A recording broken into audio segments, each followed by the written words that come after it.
안녕하세요. 삶의 의미와 신앙의 깊이를 탐구하는 시간입니다. 우리는 종종 하나님은 우리를 사랑하신다는 말을 듣고 또 그렇게 믿고 싶어 합니다. 하지만 문득 궁금해질 때가 있습니다. 그 사랑은 대체 어떤 모습일까요? 마치 인간이 느끼는 것과 같은 따뜻한 감정일까요? 아니면 우리를 향한 선한 행동 그 자체를 의미하는 것일까요? 어쩌면 이 둘 모두일까요? 오늘 우리는 이 깊고도 본질적인 질문에서부터 시작하여 그 사랑이 우리의 삶 속에서 어떻게 펼쳐지는지 함께 묵상해 보고자 합니다. 오늘의 이야기가 여러분의 마음에 와닿는다면 이 은혜로운 메시지가 더 많은 이들에게 닿을 수 있도록 공유해 주십시오. 여러분의 구독과 좋아요는 저희가 이 사역을 이어가는 데 큰 힘이 됩니다. 이 시간을 함께하는 모든 분들 위해 주님의 평화가 가득하기를 기도합니다. 첫 번째 질문은 하나님의 사랑의 본질에 관한 것입니다. 하나님이 우리를 사랑하신다는 것은 우리 한 사람 한 사람을 개별적으로 사랑하신다는 뜻일까요? 아니면 인류 전체를 향한 보편적인 사랑을 의미하는 것일까요? 성경을 읽다 보면 하나님께서 이스라엘 민족이나 세상을 혹은 그분께 신실한 이들을 사랑하신다는 구절들을 자주 마주하게 됩니다. 그러다 보면 혹시 나는 혹은 어떤 이들은 그 자체로 소중한 존재가 아닐 수도 있다는 불안감이 들기도 합니다. 이 질문에 답하기 위해 우리는 먼저 한 가지 중요한 사실을 기억해야 합니다. 그것은 바로 하나님을 우리 인간과 똑같은 감정을 가진 존재로만 이해하려는 경향을 주의해야 한다는 것입니다. 물론 우리는 성경 속에서 하나님의 감정을 엿볼 수 있습니다. 특히 복음서에 나타난 예수님의 모습을 통해 우리는 하나님의 마음을 가장 선명하게 볼 수 있습니다. 예수님께서는 때로는 위로운 분노를 터뜨리셨고 슬픔에 잠겨 눈물을 흘리셨으며 사람들을 향해 따뜻한 농담을 건네기도 하셨습니다. 그리고 부자 청년이 찾아왔을 때 성경은 예수님께서 그를 보시고 사랑하셨다고 기록합니다. 그 순간 예수님의 얼굴에 스쳤을 깊은 애정과 안타까움이 눈에 보이는 듯합니다.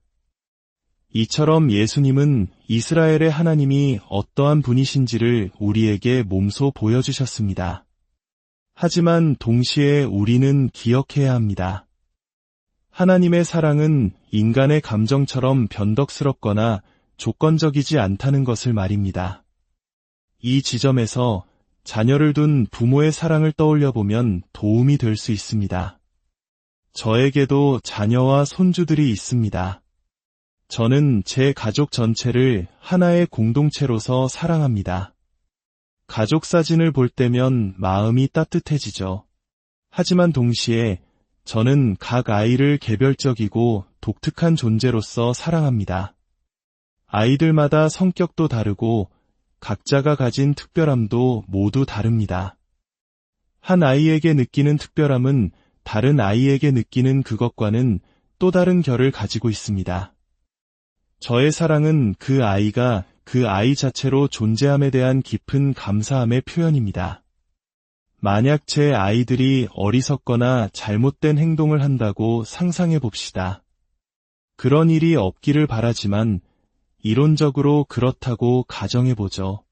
그렇다고 해서 제가 그 아이들을 사랑하는 마음이 한순간이라도 멈출까요? 결코 그렇지 않을 것입니다.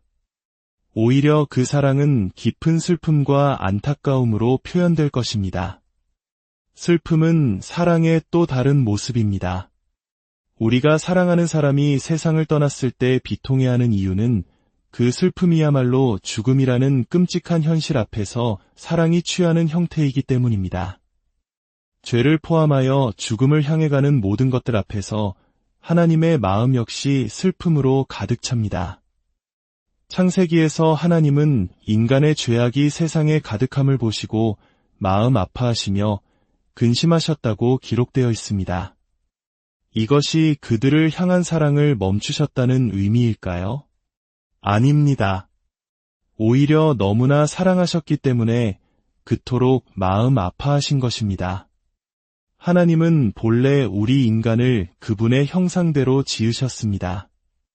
우리를 통해 그분의 사랑과 지혜, 그리고 선한 통치가 이 세상에 흘러가기를 원하셨습니다. 우리와 함께 이 세상을 다스리는 기쁨을 나누고 싶어 하셨습니다.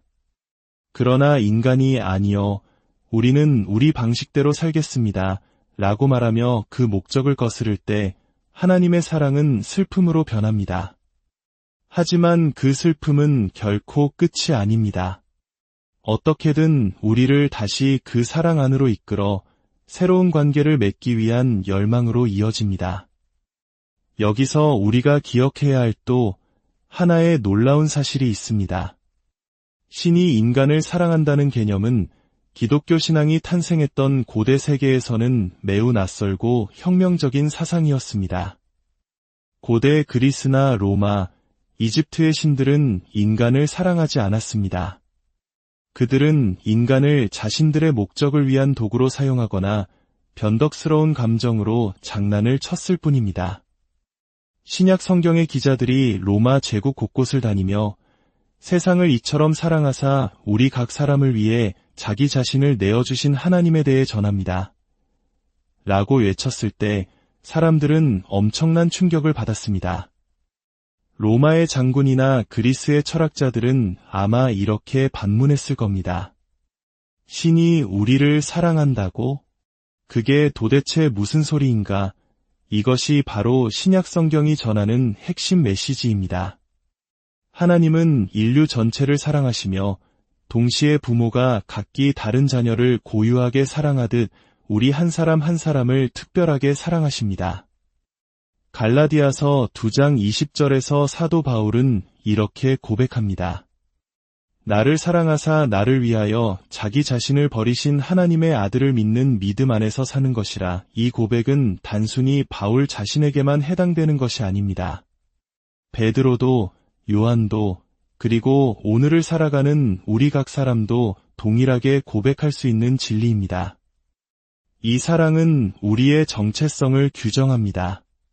데카르트는 나는 생각한다, 고로 존재한다고 말했지만 기독교 신앙의 핵심은 이렇게 말하는 듯합니다. 나는 사랑받는다, 고로 존재한다. 이 사실을 깨달을 때 우리는 세상이 줄 수 없는 깊은 안식과 평안을 누리게 됩니다. 이 놀라운 사랑은 우리를 교회라는 공동체로 부릅니다. 하지만 우리는 곧바로 또 다른 현실적인 문제에 부딪힙니다. 모든 교회는 불완전하고 상처가 가득하다는 사실입니다. 그렇다면 이렇게 깨어지고 연약한 교회 안에서 우리는 어떻게 좋은 성도로 살아갈 수 있을까요? 특히 교회가 성경의 가르침과 다른 길로 가는 것처럼 보일 때 우리는 어떻게 해야 할까요? 교회 지도자들의 의견에 동의하지 않는 것이 목회자에게 순종하라는 성경 말씀에 어긋나는 것은 아닐까요? 이것은 결코 가볍지 않은 모든 시대의 신앙인들이 품었던 고민입니다. 먼저 기억해야 할 것은 이 땅에 완벽한 교회는 존재하지 않는다는 사실입니다. 그렇다고 해서 우리가 치유와 화해, 그리고 회복을 향한 노력을 멈춰야 한다는 뜻은 아닙니다. 예수님께서는 제자들이 아버지와 아들이 하나인 것처럼 모두 하나가 되기를 기도하셨습니다. 사도 바울 역시 에베소서에서 교회의 연합을 위해 하나님께서 각 사람에게 다양한 직분과 은사를 주셨다고 말합니다. 초대교회 공동체에게 연합은 생존의 문제였습니다. 분열하는 순간 그들은 잘못된 사상에 쉽게 물들거나 내부적인 다툼으로 무너질 수밖에 없었기 때문입니다. 교회가 하나 되어 함께 행동할 때 세상은 교회를 주목합니다. 25년 전 밀레니엄을 맞이하여 전 세계 교회들이 가난한 나라들의 부채를 탕감해주자는 운동을 벌였을 때의 일이 기억납니다. 영국의 모든 교파가 하나 되어 이 캠페인을 지지하자 정치인들은 그 목소리를 무시할 수 없었습니다. 반대로 교회가 서로 다투고 분열할 때 세상의 권세들은 우리를 두려워하지 않습니다. 하지만 연합이 진리를 희생시키면서까지 이루어져서는 안 됩니다. 그렇다면 우리는 어떻게 본질적인 차이와 비본질적이지만 존중해야 할 차이를 구별할 수 있을까요? 예를 들어 머리 색깔이나 외모 때문에 신앙인이 될 수 있고 업고를 나누는 사람은 없을 것입니다. 이것은 비본질적인 차이입니다. 하지만 고린도전서 5장을 보면 교회 내에서 근친상간이라는 끔찍한 죄를 저지른 사람이 있었고 심지어 어떤 이들은 그것을 그리스도 안에서의 자유라고 자랑하기까지 했습니다. 이에 대해 사도 바울은 서로의 생각이 다르니 존중하며 함께 지냅시다 라고 말하지 않았습니다. 그는 단호하게 말합니다. 그런 행위는 스스로를 그리스도의 가족에게서 제외시키는 것이라고 말입니다. 왜냐하면 교회는 새로운 피조물의 작은 모델이 되어야 하며 하나님의 선한 창조 세계가 어떻게 회복되는지를 세상에 보여주어야 할 책임이 있기 때문입니다.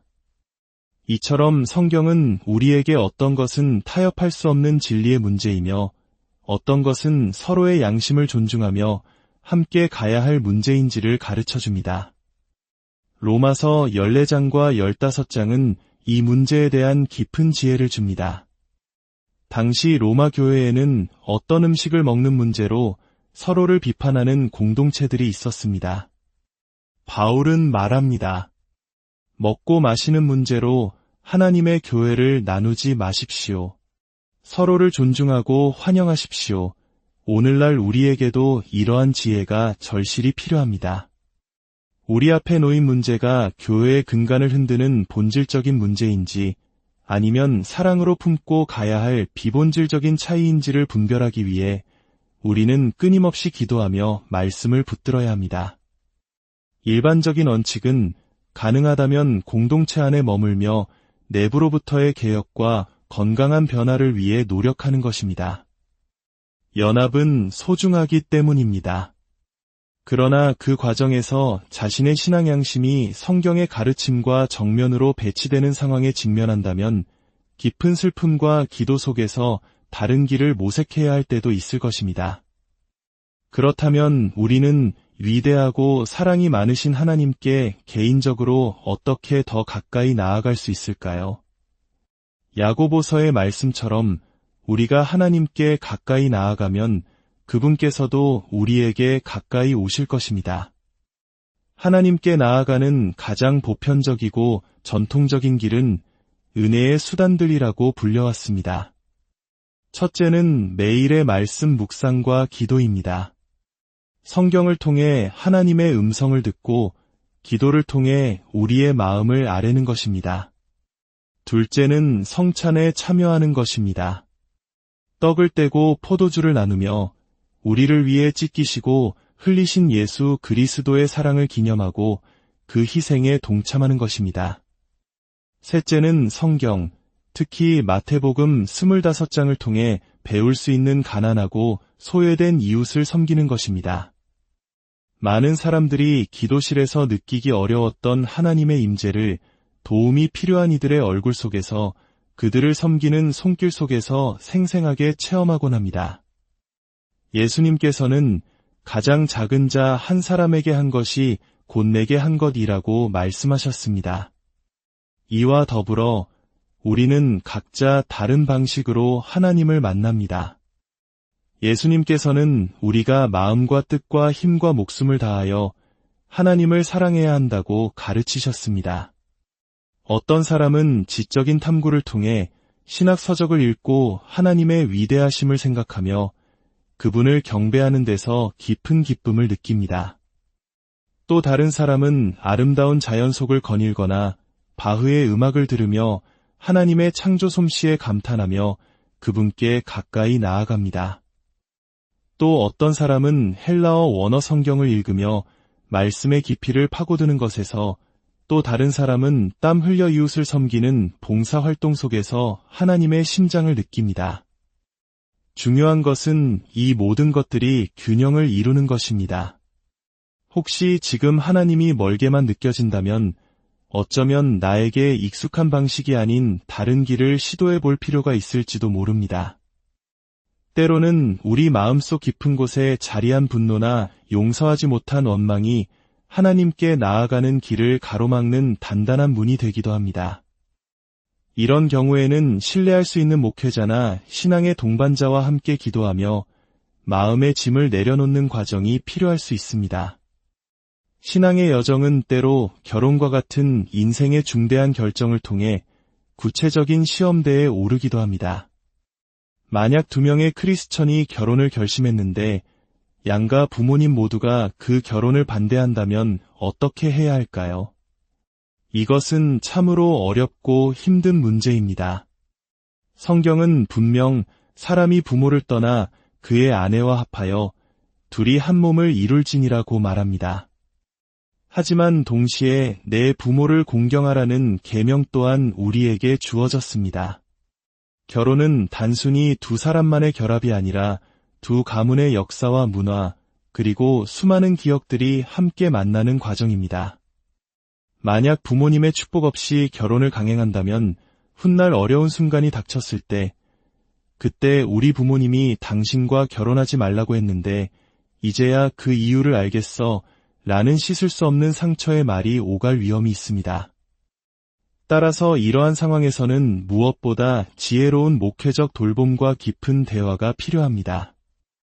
왜 부모님들이 반대하시는지를 진심으로 경청해야 합니다. 그 이유가 단순히 사회적 편견이나 문화적 차이 때문일 수도 있지만 자녀가 미쳐보지 못하는 현실적인 어려움을 먼저 내다본 부모의 지혜로운 염려일 수도 있습니다. 대화와 기도를 통해 그 반대의 이유를 깊이 이해하고 함께 해결책을 모색하려는 노력이 반드시 필요합니다. 물론 모든 노력을 다한 후에도 부모님을 설득할 수 없는 경우가 있을 수 있습니다. 그럴 때에는 깊은 기도와 신중한 상담을 거쳐 앞으로 닥칠지 모를 어려움을 감당할 각오와 함께 앞으로 나아가야 할 수도 있습니다. 하지만 우리는 사랑하니까 괜찮아라는 생각만으로 부모님의 지혜와 염려를 가볍게 여겨서는 안 될 것입니다. 오늘 우리는 하나님의 사랑의 본질에서부터 시작하여 불완전한 교회 공동체 안에서의 우리의 역할, 그리고 하나님께 더 가까이 나아가는 다양한 길에 대해 함께 생각해 보았습니다. 이 이야기들이 여러분 각자의 삶 속에서 하나님과의 관계를 더욱 깊게 만드는 작은 씨앗이 되기를 소망합니다. 하나님의 사랑은 때로는 부모의 따스한 품결 같고 때로는 우리를 더 나은 길로 이끄는 단호한 슬픔으로 나타나며 우리 각 사람을 세상에 단 하나뿐인 소중한 존재로 부르십니다. 그 사랑 안에서 참된 정체성을 발견하고 지혜롭게 공동체를 섬기며 매일의 삶 속에서 주님께 더 가까이 나아가는 우리 모두가 되기를 바랍니다. 여러분의 삶의 모든 걸음에 주님의 평안과 은혜가